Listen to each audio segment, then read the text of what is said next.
শিক্ষক নিয়ে দুর্নীতি নিয়ে তোলপাড় গোটা রাজ্য।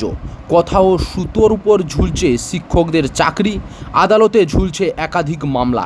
এরই মাঝে শিক্ষকদের বেতন সংক্রান্ত মামলায় সুপ্রিম কোর্টে জোর ধাক্কা খেল রাজ্য সরকার। সুপ্রিম কোর্টে জয় পেল শিক্ষকেরা।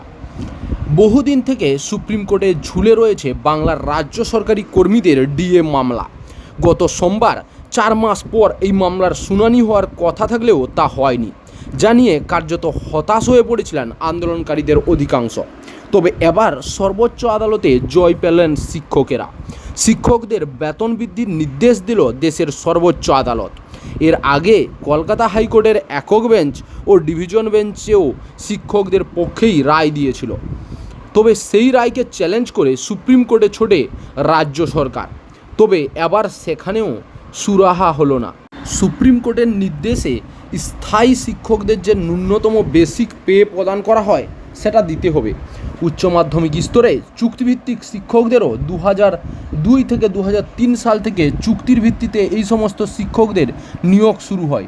এদিকে 2010 সালে এসে রাজ্যের তরফে জানানো হয় চুক্তিভিত্তিক শিক্ষকদের স্থায়ী শিক্ষকদের মতোই কাজ করতে হবে।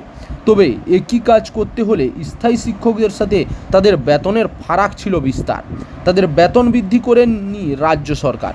সেই পরিস্থিতিতে স্থায়ী শিক্ষকদের মতো বেসিক পের দাবি জানিয়ে শেষমেশ হাইকোর্টে মামলা করেছিলেন এই সকল চুক্তিভিত্তিক শিক্ষকেরা।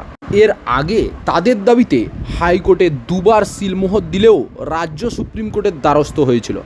এবার শীর্ষ আদালতও সেই একই রায় বহাল রাখল।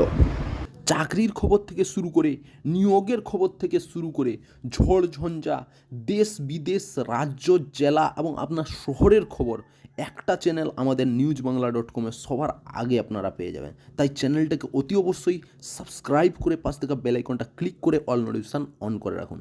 জয় হিন্দ, জয় ভারত।